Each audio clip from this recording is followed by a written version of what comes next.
जोहार दोस्तों, नमस्कार।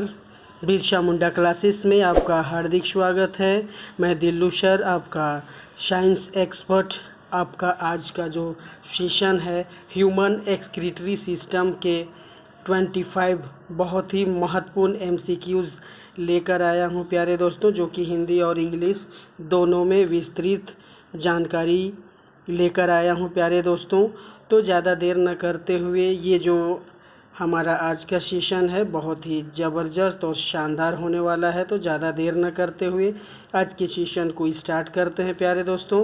तो पहला क्वेश्चन जो है हमारे स्क्रीन पर आपके बीच आ चुका है और ये आपसे पूछ रहा है प्यारे दोस्तों कि ये जो है हमारा यहाँ पर क्वेश्चन नंबर 1, मानव शरीर का मुख्य उत्सर्जन अंग कौन सा है? Okay, which is the principal excretory organ of the human body? Option जो है, ऑप्शन ए इज यकृत यानी लीवर, ऑप्शन बी फेफड़ा यानी लंग्स, ऑप्शन सी वृक्क यानी किडनी, ऑप्शन डी त्वचा यानी स्किन। तो इन चारों ऑप्शंस में आपको बताना है प्यारे दोस्तों कि इसका जो करेक्ट आंसर कौन सा हो जाएगा। तो कमेंट बॉक्स में ज़रूर कमेंट करें प्यारे दोस्तों कि इसका आंसर जो है कौन सा हो जाएगा, यानी मानव शरीर का मुख्य उत्सर्जन अंग कौन सा है। Which is the principal excretory organ of the human body. Okay, तो यदि बात किया जाए इन चारों ऑप्शंस में तो करेक्ट आंसर जो है हमारा कौन सा हो जाएगा प्यारे दोस्तों? ऑप्शन नंबर सी यानी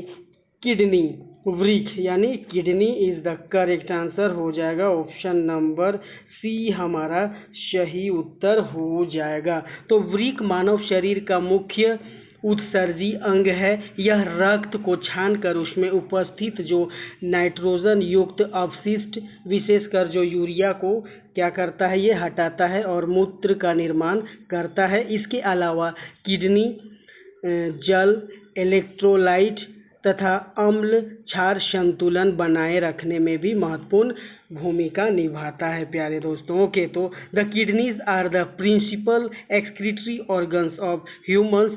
दे filter blood, remove nitrogenous based such as urea and from urine. They also maintain water, electrolyte and acid base balance. तो क्वेश्चन नंबर 1 का जो करेक्ट आंसर हमारा ऑप्शन नंबर सी यानी वृक्क यानी किडनी हो जाएगा। यानी मानव शरीर का मुख्य उत्सर्जन अंग जो है वृक्क यानी किडनी है प्यारे दोस्तों। ओके, चलिए इसी इम्पोर्टेंट क्वेश्चन के साथ एक और इम्पोर्टेंट क्वेश्चन की तरफ चलते हैं प्यारे दोस्तों। क्वेश्चन नंबर 2 की तरफ जो आपके स्क्रीन पर आपके बीचों बीच आ चुका है और ये आपसे पूछ रहा है प्यारे दोस्तों क्या है कि नेफ्रॉन का कौन सा भाग अल्ट्रा फिल्ट्रेशन का मुख्य स्थान है प्यारे दोस्तों। ठीक है, तो नेफ्रॉन का कौन सा भाग अल्ट्रा फिल्ट्रेशन का मुख्य स्थान है? Which part of the nephron is the primary site of ultrafiltration? Okay, ultrafiltration. तो option A is loop of Henle, glomerulus एवं Bowman capsules, glomerulus and Bowman's capsule, option C DCT, option C collecting duct. अब इन चारों options में आपको बताना है प्यारे दोस्तों कि इसका जो करेक्ट आंसर हमारा कौन सा होने वाला है। तो कमेंट बॉक्स में ज़रूर कमेंट करें प्यारे दोस्तों कि इसका करेक्ट आंसर कौन सा होने वाला है। तो नेफ्रॉन का कौन सा भाग अल्ट्रा फिल्ट्रेशन का मुख्य स्थान है? यदि बात किया जाए इन चारों ऑप्शंस में क्वेश्चन नंबर 2 का प्यारे दोस्तों, तो यहाँ पर ऑप्शन नंबर बी जो है हमारा सही उत्तर हो जाएगा। यानी ग्लोमेरुलस एवं बोमेन कैप्सूल जो है हमारा सही उत्तर हो जाएगा प्यारे दोस्तों। यानी ऑप्शन नंबर बी जो है हमारा सही उत्तर हो जाएगा। तो यदि बात किया जाए यहाँ पर डिटेल से, तो नेफ्रॉन की शुरुआत रेनल कॉर्पस्कल्स से होती है जिसमें ग्लोमेरुलस और बोमेन्स कैप्सूल शामिल होते हैं। ग्लोमेरुलस की कोशिकाओं में उच्च रक्तचाप के कारण जल और छोटे घुले हुए पदार्थ बोमेन्स कैप्सूल में छन जाते हैं। इसे अल्ट्रा फिल्ट्रेशन या ग्लोमेरुलर फिल्ट्रेशन कहते हैं। ओके, तो यदि बात किया जाए ultra filtration occurs at the glomerulus where blood is filtered under pressure. The filtrate enters Bowman's capsule. Together, the glomerulus and Bowman's capsule from the renal corpuscles. Okay, तो यहाँ पर क्वेश्चन नंबर 2 का जो correct answer option number B हमारा सही उत्तर हो जाएगा। चलिए इसी के साथ चलते हैं प्यारे दोस्तों नेक्स्ट अनदर क्वेश्चन की तरफ, क्वेश्चन नंबर 3 की तरफ, जो आपके स्क्रीन पर आपके बीचों बीच आ चुका है और ये पूछ रहा है प्यारे दोस्तों बहुत ही ज़बरदस्त क्वेश्चन आपके स्क्रीन पर। आइए देखते हैं, मानव की प्रत्येक किडनी में लगभग कितने नेफ्रॉन होते हैं? मानव की प्रत्येक किडनी में लगभग कितने नेफ्रॉन होते हैं? approximately how many nephrons are present in each human kidney? Okay, option A is 1 lakh, option B 5 lakh, option C 10 lakh यानी 1 मिलियन, ऑप्शन डी 50 लाख यानी 5 मिलियन। तो आपको बताना है प्यारे दोस्तों इन चारों ऑप्शंस में सही उत्तर आपको बताना है प्यारे दोस्तों कि मानव की प्रत्येक किडनी में लगभग कितने नेफ्रॉन होते हैं। तो क्वेश्चन नंबर 3 की यदि बात किया जाए प्यारे दोस्तों तो यहाँ पर करेक्ट आंसर जो हो जाएगा ऑप्शन नंबर सी यानी 10 लाख यानी 1 million is the correct answer. Okay, तो लगभग 10 लाख। ठीक है, तो एक सामान्य मानव किडनी में लगभग 1 मिलियन यानी 10 लाख नेफ्रॉन्स पाए जाते हैं। नेफ्रॉन किडनी की स्ट्रक्चरल एंड फंक्शनल यूनिट होती है। तो each human kidney contains approximately 1 million nephrons. A nephron is the structural and functional unit of the kidney. Okay, तो यदि बात किया जाए इन चारों ऑप्शंस में करेक्ट आंसर की तो ऑप्शन नंबर सी हमारा उत्तर हो जाएगा यानी 10 लाख। यदि 2 किडनी की बात किया जाए प्यारे दोस्तों तो यहाँ पर 20 लाख नेफ्रॉन्स पाया जाता है। ठीक है, एग्जाम पॉइंट के नज़रिए से 2 किडनी में लगभग 20 लाख नेफ्रॉन्स पाए जाएंगे। चलिए इसी के साथ चलते हैं नेक्स्ट अनदर इम्पोर्टेंट क्वेश्चन की तरफ प्यारे दोस्तों, क्वेश्चन नंबर 4 की तरफ, जो आपके स्क्रीन पर आपके बीचों बीच आ चुका है और ये आपसे पूछ रहा है प्यारे दोस्तों कि ये जो है हमारा क्वेश्चन नंबर 4, सामान्य परिस्थितियों में ग्लोमेरुलर निस्यंदन दर GFR लगभग कितनी होती है? यानी नॉर्मल ग्लोमेरुलर फिल्ट्रेशन रेट यानी GFR इज अप्रोक्सीमेटली ऑप्शन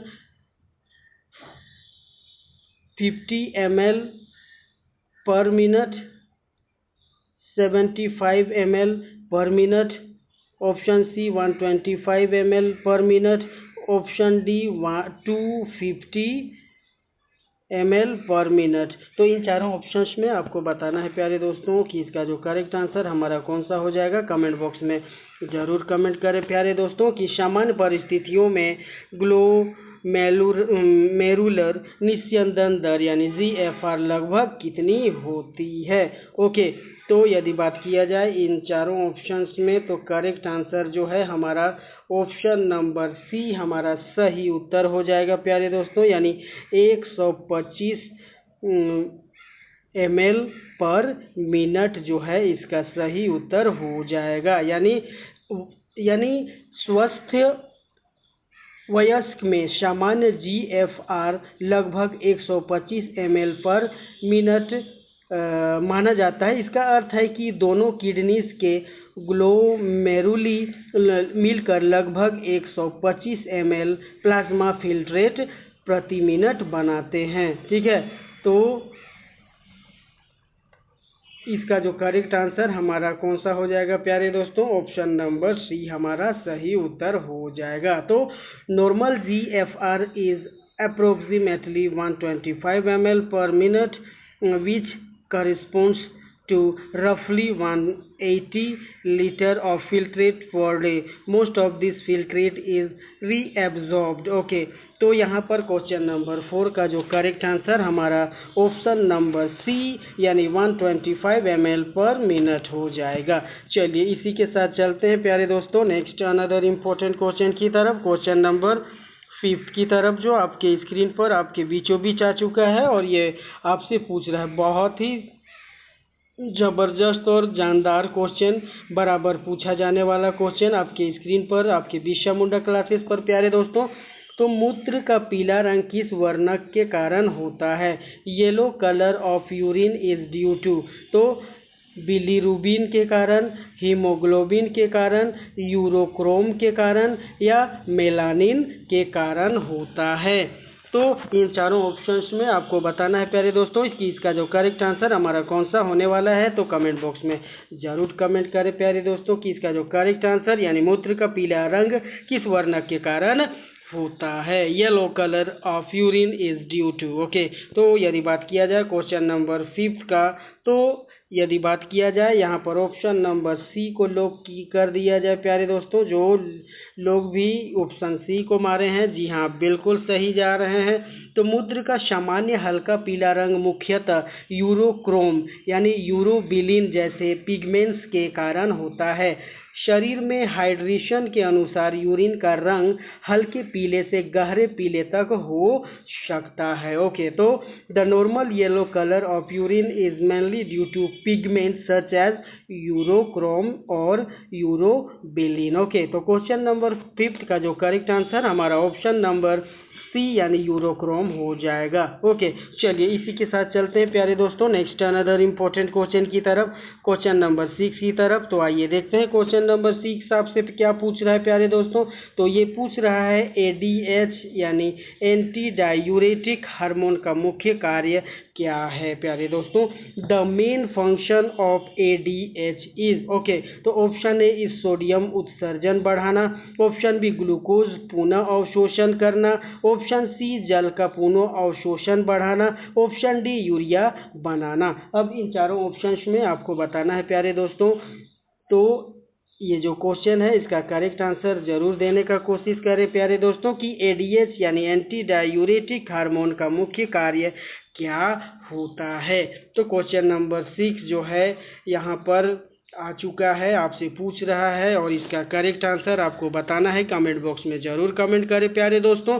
तो इसका जो correct answer option number C यानी जल का पुनः अवशोषण बढ़ाना, तो ऑप्शन नंबर सी जो है हमारा सही उत्तर हो जाएगा प्यारे दोस्तों। ठीक है, तो आइए देखते हैं। तो एडीएच यानी एंटी डायूरेटिक हार्मोन जिसे वैसोप्रेसिन भी कहते हैं, यह किडनी के मुख्यतः कलेक्टिंग डक्ट्स में वाटर रीअब्जॉर्प्शन बढ़ाता है। इससे यूरिन अधिक कॉन्सेंट्रेटेड हो जाता है और शरीर में पानी की बचत होती है। ओके, तो ADH increases water reabsorption specially in the collecting ducts thereby reducing urine volume and increasing urine concentration. Okay, तो क्वेश्चन नंबर 6 का जो करेक्ट आंसर हमारा ऑप्शन नंबर कौन सा हो जाएगा, सी हो जाएगा। चलिए इसी के साथ चलते हैं प्यारे दोस्तों नेक्स्ट अनदर क्वेश्चन की तरफ, क्वेश्चन नंबर 7 की तरफ। आइए देखते हैं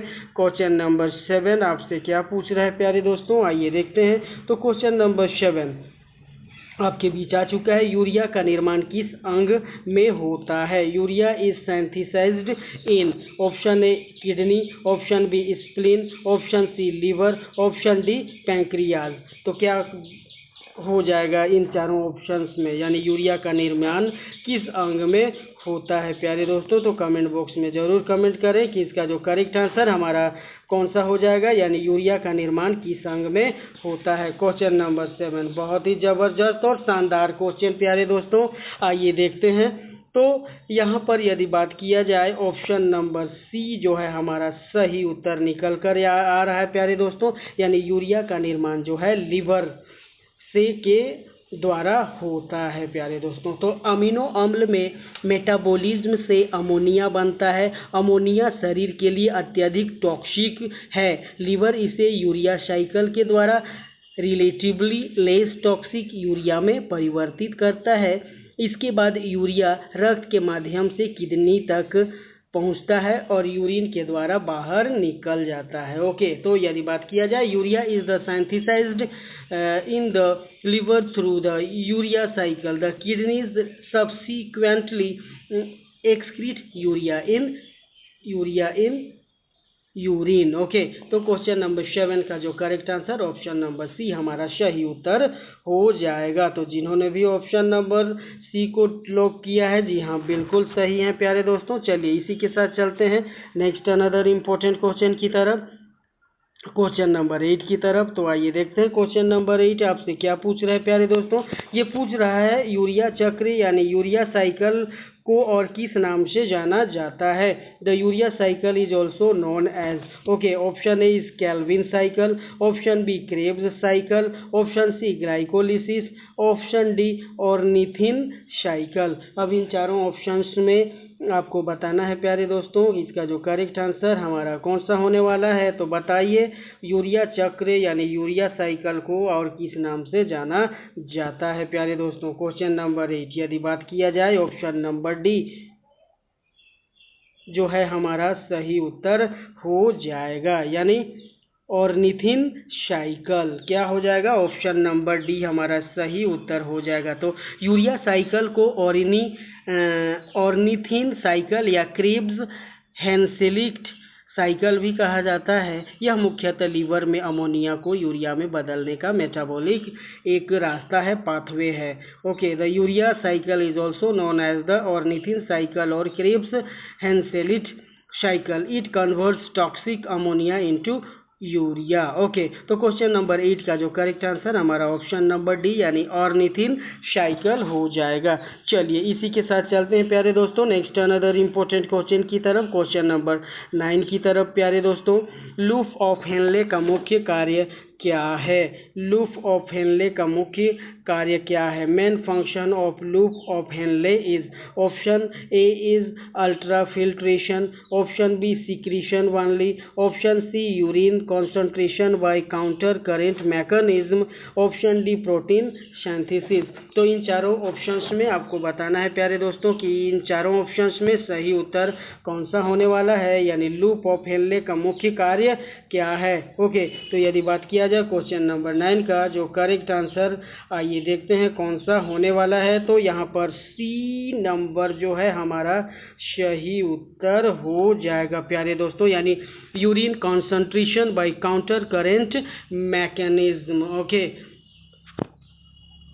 चलिए तो लूप ऑफ हेनले किडनी में ऑस्मोटिक ग्रेडियंट बनाने में महत्वपूर्ण भूमिका निभाता है। इसकी डिसेंडिंग लिम्ब पानी के लिए अधिक परमिएबल होती है, जबकि एसेंडिंग लिम्ब में सॉल्ट्स का ट्रांसपोर्ट होता है और यह पानी के लिए रिलेटिवली इम्परमिएबल होती है। इसे मेडुला में कॉन्सेंट्रेशन ग्रेडियंट बनता है जो यूरिन कॉन्सेंट्रेशन में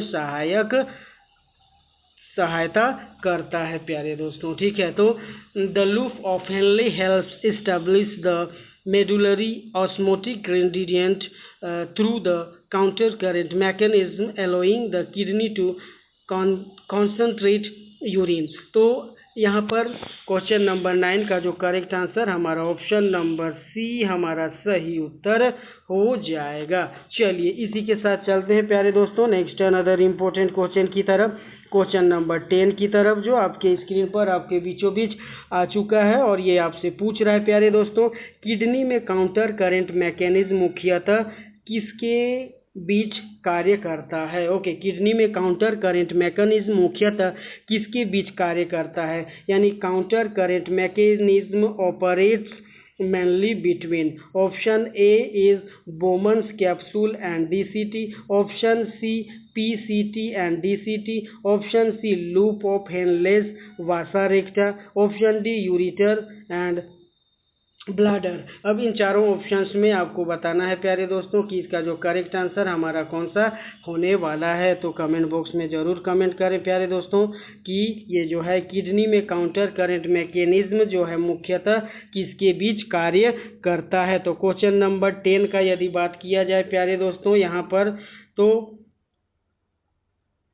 ऑप्शन नंबर सी जो है हमारा सही उत्तर निकल कर आ रहा है प्यारे दोस्तों। तो ये जो है लूप ऑफ हेनले एंड वासा रेक्टा जो होगा हमारा सही उत्तर हो जाएगा, यानी ऑप्शन नंबर सी। तो किडनी का काउंटर करेंट सिस्टम मुख्यतः लूप ऑफ हेनले एंड वासा रेक्टा से संबंधित है। Loop of Henley medullary gradient बनाने में और वासा रेक्टा उसे बनाए रखने में महत्वपूर्ण भूमिका निभाता है। Okay, the counter current system involves the loop of Henle and Vasa recta. The loop establishes the osmotic gradient while the Vasa recta helps maintain it. Okay, तो क्वेश्चन नंबर 10 का जो correct answer option number C हमारा सही उत्तर हो जाएगा।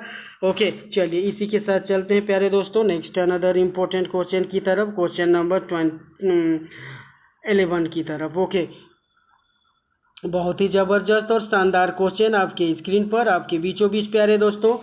आइए देखते हैं, मानव मूत्र का सामान्य पीएच कितना होता है? Normal pH of human urine is approximately, option A is 2.0, option B 4.0, option C 6.0, option D 9.0। अब इन चारों ऑप्शंस में आपको बताना है प्यारे दोस्तों, बहुत ही शानदार क्वेश्चन आपके स्क्रीन पर। तो मानव मूत्र का सामान्य पीएच जो होता है कितना होता है प्यारे दोस्तों? तो यदि बात किया जाए इन चारों ऑप्शंस में तो सही उत्तर निकल कर आ रहा है ऑप्शन नंबर सी, यानी 6.0 is the correct answer. Okay, तो यूरिन का पीएच सामान्यतः जो होता है लगभग 6 के आसपास होता है, 6 के आसपास होता है, लेकिन डाइट और शरीर की मेटाबॉलिक स्थिति के अनुसार यह लगभग 4.5 से 8 के बीच बदल सकता है। ओके, तो urine is normally slightly acidic with an average pH around 6, however it can be approximately from 4.5 to 8। Okay, तो यदि बात किया जाए यहाँ पर सही उत्तर का तो ऑप्शन नंबर सी हमारा सही उत्तर हो जाएगा प्यारे दोस्तों। चलिए इसी के साथ चलते हैं नेक्स्ट अनदर इम्पोर्टेंट क्वेश्चन की तरफ, क्वेश्चन नंबर 12 की तरफ। और बहुत ही ज़बरदस्त सवाल, सामान्य मूत्र में कौन सा पदार्थ नहीं पाया जाता है? सामान्य मूत्र में कौन सा पदार्थ नहीं पाया जाता है, यानी which substance is normally absent in urine? Option A is urea, option B is uric अम्ल यानी uric acid, option C is creatinine, option D is glucose. तो इन चारों ऑप्शंस में आपको बताना है, कमेंट बॉक्स में जरूर कमेंट करें प्यारे दोस्तों कि इसका जो करेक्ट आंसर यानी सामान्य मूत्र में कौन सा पदार्थ नहीं पाया जाता है, विच substance is normally absent in urine. तो क्वेश्चन नंबर 12 की बात किया जाए, इसका जो करेक्ट आंसर आइए देखते हैं कौन सा हो जाएगा। तो प्यारे दोस्तों ऑप्शन नंबर डी जो है हमारा सही उत्तर हो जाएगा, यानी सामान्य मूत्र में जो है ग्लूकोज पदार्थ जो है वो नहीं पाया जाता है प्यारे दोस्तों। ठीक है, तो सामान्य व्यक्ति के यूरिन में ग्लूकोज लगभग नहीं होता, क्योंकि फिल्ट्रेट ग्लूकोज का लगभग पूरा रीऑब्जर्प्शन पीसीटी में हो जाता है। यदि ब्लड ग्लूकोज बहुत अधिक हो जाए और रेनल थ्रेशोल्ड पार कर जाए तो यूरिन में ग्लूकोज दिखाई दे सकता है और इसे ग्लाइकोसूरिया कहते हैं। ओके, यदि बात किया जाए normally glucose is almost completely reabsorbed in the PCT. Glucose may appear in urine when blood glucose exceeds the renal threshold. Okay, तो क्वेश्चन नंबर 12 का जो करेक्ट आंसर हमारा ऑप्शन नंबर डी यानी ग्लूकोज हो जाएगा प्यारे दोस्तों। ठीक है, चलिए इसी के साथ चलते हैं नेक्स्ट अनदर इम्पोर्टेंट क्वेश्चन की तरफ प्यारे दोस्तों, क्वेश्चन नंबर 13 की तरफ, जो आपके स्क्रीन पर आपके बीचों बीच आ चुका है। और ये आपसे पूछ रहा है प्यारे दोस्तों कि ग्लूकोज का अधिकांश पुनः अवशोषण कहाँ होता है? ग्लूकोज का अधिकांश पुनः अवशोषण कहाँ होता है? Most glucose reabsorption occurs in option A loop of Henle, option B DCT, option C collecting duct, option B proximal convoluted tubule यानी PCT में। तो क्वेश्चन नंबर 13 के जो ऑप्शन है करेक्ट ऑप्शन देने का कोशिश करें प्यारे दोस्तों कि इसका जो करेक्ट आंसर यानी ग्लूकोज का अधिकांश अधिकांश पुनः अवशोषण कहाँ पर होता है? क्वेश्चन नंबर 13, तो यदि बात किया जाए इन चारों ऑप्शंस में, तो ऑप्शन नंबर डी यानी प्रोक्सिमल कॉन्वोल्यूटेड ट्यूबुल यानी पीसीटी जो है इसका सही उत्तर हो जाएगा प्यारे दोस्तों। तो पीसीटी नेफ्रॉन का वह भाग है जहां ग्लूकोज, एमिनो एसिड, सोडियम और बाइकार्बोनेट सहित कई उपयोगी पदार्थों का बड़े पैमाने पर क्या होता है, रीएब्जॉर्प्शन होता है। ओके, तो the proximal convoluted tubule PCT is the major site of reabsorption of filtered glucose, amino acids, sodium, bicarbonate and water. Okay, तो यहाँ पर पीसीटी जो है यानी हमारा option number D question number 13 का उत्तर हो जाएगा। चलिए इसी के साथ चलते हैं नेक्स्ट अनदर इम्पोर्टेंट क्वेश्चन की तरफ प्यारे दोस्तों। क्वेश्चन नंबर 14 की तरफ जो आपके स्क्रीन पर आपके बीचों बीच आ चुका है और ये आपसे पूछ रहा है रक्त में यूरिया की अधिक मात्रा किस रोग का संकेत है? High blood urea level indicates. Okay, option A is diabetes, option B is hypertension, option C kidney failure, option D asthma. अब इन चारों रोगों में जो कौन सा रोग है जो आपको बताना है प्यारे दोस्तों कि रक्त में यूरिया की अधिक मात्रा से किस रोग का संकेत है, तो कमेंट बॉक्स में ज़रूर कमेंट करें प्यारे दोस्तों कि इसका जो करेक्ट आंसर कौन सा हो जाएगा। तो आइए देखते हैं कि रक्त में यूरिया की अधिक मात्रा के जो संकेत है वो किडनी फेलियर हो जाएगा, यानी ऑप्शन नंबर सी जो है हमारा सही उत्तर हो जाएगा। तो किडनी की फिल्टरेशन क्षमता कम होने पर यूरिया जैसे नाइट्रोजिनस वेस्ट रक्त में जमा हो सकते हैं। इसे एजोटेमिया से जोड़ा जाता है। गंभीर किडनी डिसफंक्शन में ब्लड यूरिया बढ़ सकता है। ओके, तो when kidney filtration is impaired, nitrogenous waste such as urea can accumulate in the blood, resulting in elevated blood urea levels. Okay, तो अकेले हाई यूरिया से किडनी फेलियर निश्चित नहीं होता, डिहाइड्रेशन आदि कारण भी यूरिया बढ़ा सकते हैं। तो क्वेश्चन नंबर 14 का जो करेक्ट आंसर हमारा ऑप्शन नंबर सी सही उत्तर हो जाएगा। चलिए इसी के साथ चलते हैं प्यारे दोस्तों नेक्स्ट अनदर इम्पोर्टेंट क्वेश्चन की तरफ, क्वेश्चन नंबर 15 की तरफ जो आपके स्क्रीन पर आपके बीचों बीच आप बने हुए हैं बिरसा मुंडा क्लासेस पर। यदि आप सक्सेस चाहते हैं तो हमारे बिरसा मुंडा क्लासेस पर ज़रूर ज्वाइन होइए और क्लास को लास्ट तक देखें। यदि आप हमारे चैनल में नए हैं तो वीडियो को लाइक, चैनल को सब्सक्राइब और ज़्यादा से ज़्यादा शेयर जरूर करेंगे प्यारे दोस्तों। तो आइए देखते हैं क्वेश्चन नंबर 15। ओके, रेनिन किस कोशिका द्वारा स्रावित होता है? Renin is secreted by option A is podocytes, option B hepatocytes, option C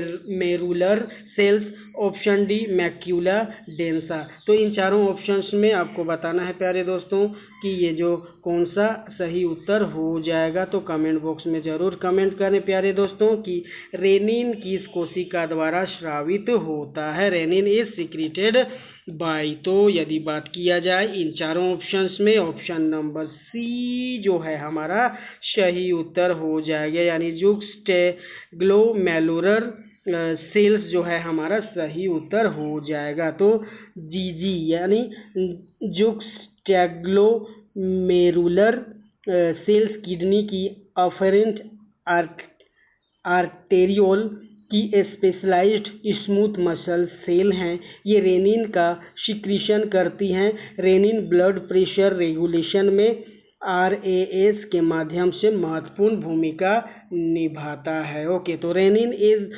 secreted by juxtaglomerular cells located mainly in the wall of the afferent arteriole. Okay, तो यहाँ पर बात किया जाए करेक्ट आंसर की तो ऑप्शन नंबर सी हमारा सही उत्तर हो जाएगा। चलिए इसी के साथ चलते हैं प्यारे दोस्तों नेक्स्ट अनदर इम्पोर्टेंट क्वेश्चन की तरफ, क्वेश्चन नंबर 16 की तरफ जो आपकी स्क्रीन पर आपके बीचों बीच आ चुका है और ये पूछ रहा है रक्तचाप के नियंत्रण में कौन सी प्रणाली कार्य करती है?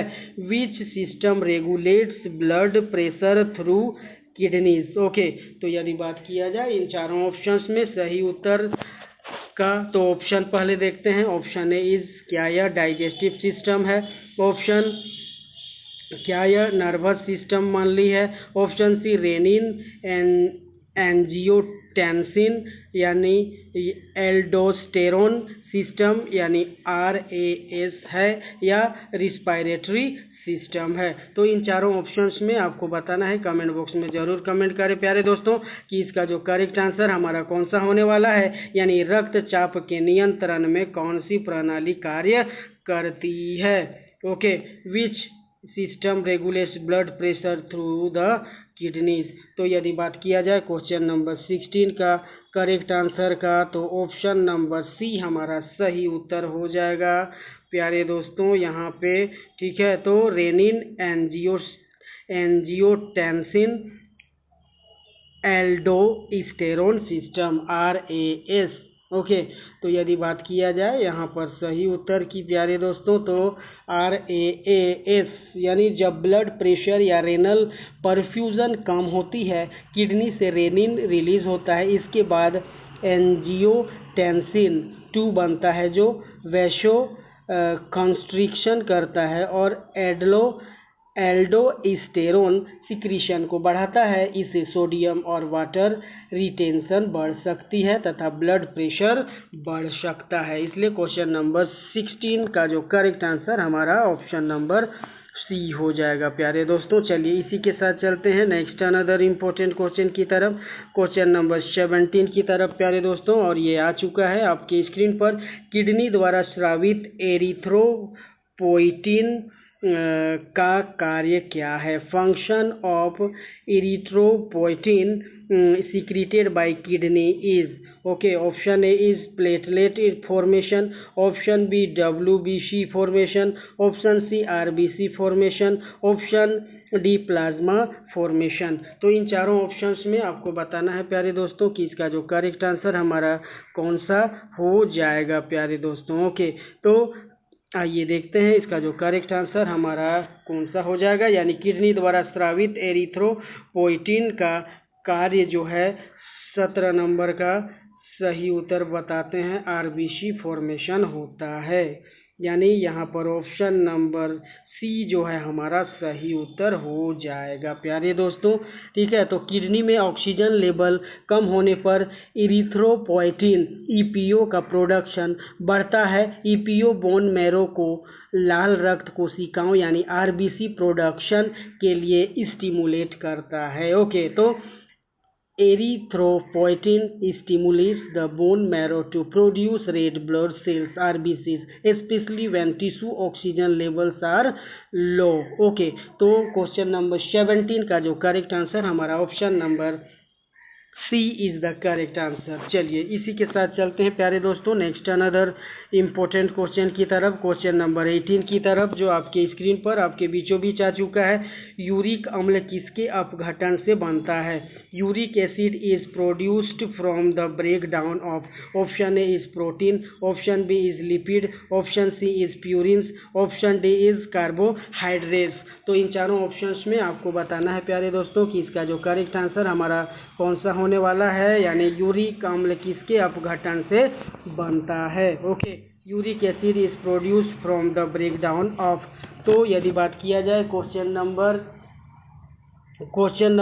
18 का जो करेक्ट आंसर हमारा कौन सा होने वाला है, तो यदि बात किया जाए क्वेश्चन नंबर 18 का जो correct answer option number C जो है हमारा सही उत्तर हो जाएगा, यानी प्यूरिन्स जो है हमारा सही उत्तर हो जाएगा। तो आइए देखते हैं इसका जो करेक्ट आंसर हमारा प्यूरिन्स हो जाएगा। तो प्यूरिन्स जो होता है, प्यूरिन्स न्यूक्लिक एसिड के कंपोनेंट्स हैं। इनके मेटाबॉलिज्म के अंतिम उत्पादों में मनुष्य में यूरिक एसिड प्रमुख है। यूरिक एसिड का अत्यधिक एक्यूमुलेशन गॉट जैसी समस्या से संबंधित हो सकता है। ओके, तो uric acid is formed mainly from the metabolism and breakdown of purine containing compounds। इसलिए क्वेश्चन नंबर 18 का जो करेक्ट आंसर हमारा ऑप्शन नंबर सी हो जाएगा। चलिए इसी के साथ चलते हैं प्यारे दोस्तों नेक्स्ट अनदर इम्पोर्टेंट क्वेश्चन की तरफ, क्वेश्चन नंबर 19 की तरफ। आइए देखते हैं, बहुत ही जबरदस्त और शानदार क्वेश्चन। अमोनिया को यूरिया में बदलने की प्रक्रिया कहाँ होती है? Okay, conversion of ammonia into urea occurs in option A is kidney, option B is pancreas, option C is liver, option D is heart। अब इन चारों ऑप्शंस में आपको बताना है प्यारे दोस्तों कि इसका जो करेक्ट आंसर क्वेश्चन नंबर 19 का करेक्ट आंसर कौन सा हो जाएगा। तो कमेंट बॉक्स में जरूर कमेंट करें प्यारे दोस्तों कि अमोनिया को यूरिया में बदलने की प्रक्रिया कहाँ पर होती है क्वेश्चन नंबर 9 का। तो ऑप्शन नंबर सी जो है हमारा सही उत्तर हो जाएगा, लीवर। क्या हो जाएगा? लीवर। यानी जिन्होंने भी ऑप्शन नंबर सी टिक किया है, जी हाँ बिल्कुल सही हैं प्यारे दोस्तों। तो प्रोटीन यानी अमोनिया एसिड मेटाबॉलिज्म से टॉक्सिक अमोनिया बन सकता है। लीवर इसे यूरिया साइकिल द्वारा यूरिया में क्या करता है? ट्रांसफर, परिवर्तित करता है। यूरिया फिर से ब्लड स्ट्रीम के माध्यम से किडनीज तक जाता है और यूरिन में एक्सक्रीटेड होता है। ओके, तो the liver converts toxic ammonia into urea through the urea cycle, the kidneys then excrete urea. Okay, तो क्वेश्चन नंबर 19 का जो करेक्ट आंसर हमारा ऑप्शन नंबर सी यानी लीवर हो जाएगा प्यारे दोस्तों। चलिए इसी के साथ चलते हैं नेक्स्ट अनदर इम्पोर्टेंट क्वेश्चन की तरफ, क्वेश्चन नंबर 20 की तरफ, जो आपके स्क्रीन पर आपके बीचों बीच आ चुका है। वोमेन्स कैप्सूल किससे घेरे रहता है? Bowman's capsule encloses. Okay, option A is PCT, option B is DCT, option C is glomerulus, option D is collecting duct. अब इन चारों ऑप्शंस में आपको बताना है प्यारे दोस्तों कि इसका जो करेक्ट आंसर कौन सा होने वाला है। तो कमेंट बॉक्स में जरूर कमेंट करें ओके कि वोमेन कैप्सूल किससे घिरा रहता है प्यारे दोस्तों। तो क्वेश्चन नंबर 20 का जो correct answer option number C यानी ग्लोमेरुलस जो है इसका सही उत्तर हो जाएगा, यानी ऑप्शन नंबर सी जो है हमारा सही उत्तर हो जाएगा। तो वोमेन्स कैप्सूल एक कप शेप्ड यानी कप के जैसा होता है, स्ट्रक्चर है जो ग्लोमेरुलस की कैपिलरी नेटवर्क को घेरता है। ठीक है, ग्लोमेरुलस और वोमेन्स कैप्सूल मिलकर रेनल कॉर्पस्कल्स बनाते हैं। ओके, तो Bowman's capsule surrounds the glomerulus together they form the renal corpuscles. Okay, तो क्वेश्चन नंबर 20 का जो करेक्ट आंसर हमारा ऑप्शन नंबर सी यानी glomerulus is the correct answer. तो वोमेन कैप्सूल जो है ग्लोमेरुलस से घेरे रहता है। ओके, चलिए इसी के साथ चलते हैं प्यारे दोस्तों नेक्स्ट अनदर इम्पोर्टेंट क्वेश्चन की तरफ, क्वेश्चन नंबर 21 की तरफ, जो आपके स्क्रीन पर आपके बीचों बीच आ चुका है। यदि एडीएच का स्राव कम हो जाए तो कौन सा रोग होता है? Deficiency of ADH causes. Option A is diabetes mellitus, option B hypertension, option C diabetes insipidus, option D gout. तो इन चारों ऑप्शंस में आपको बताना है प्यारे दोस्तों इसका जो करेक्ट आंसर कौन सा होने वाला है। ओके, तो बात किया जाए इन चारों ऑप्शंस में तो करेक्ट आंसर आइए देखते हैं कौन सा होने वाला है।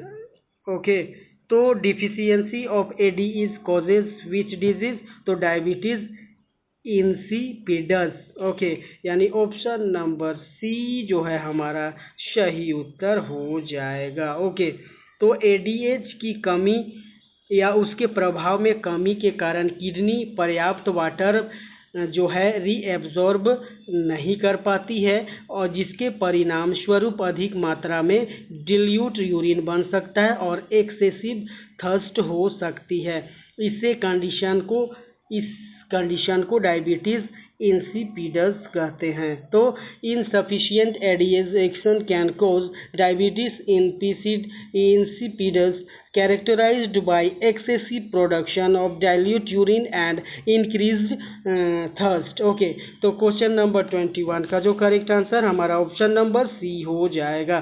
चलिए इसी के साथ चलते हैं प्यारे दोस्तों नेक्स्ट अनदर इम्पोर्टेंट क्वेश्चन की तरफ, क्वेश्चन नंबर 22 की तरफ, जो आपके स्क्रीन पर आपके बीचों बीच मूत्र का निर्माण किन 3 चरणों में होता है।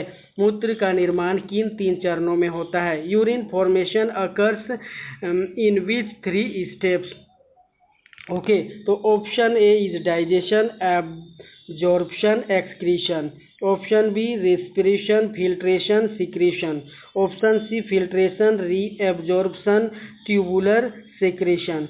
Option D absorption, diffusion, respiration. अब इन चारों ऑप्शंस में आपको बताना है प्यारे दोस्तों, कमेंट बॉक्स में ज़रूर कमेंट करें कि इसका जो करेक्ट आंसर हमारा कौन सा होने वाला है, यानी यूरिन का निर्माण किन 3 चरणों में होता है। क्वेश्चन नंबर 22 बहुत ही ज़बरदस्त और शानदार क्वेश्चन प्यारे दोस्तों। तो यदि बात किया जाए इन चारों ऑप्शंस में, ऑप्शन नंबर सी जो है हमारा सही उत्तर हो जाएगा, यानी filtration, reabsorption, tubular secretion is the correct answer. Okay, तो ग्लोमेरुलर फिल्ट्रेशन यानी ब्लड का फिल्ट्रेशन ग्लोमेरुलस में होता है, और ट्यूबुलर रीऑब्जर्प्शन जो होता है यूजफुल सब्सटेंसेस जैसे ग्लूकोज, एमिनो एसिड, आयंस और वाटर आपस ब्लड में रीएब्जॉर्ब होते हैं, और ट्यूबुलर सिक्रीशन कुछ सब्सटेंसेस जैसे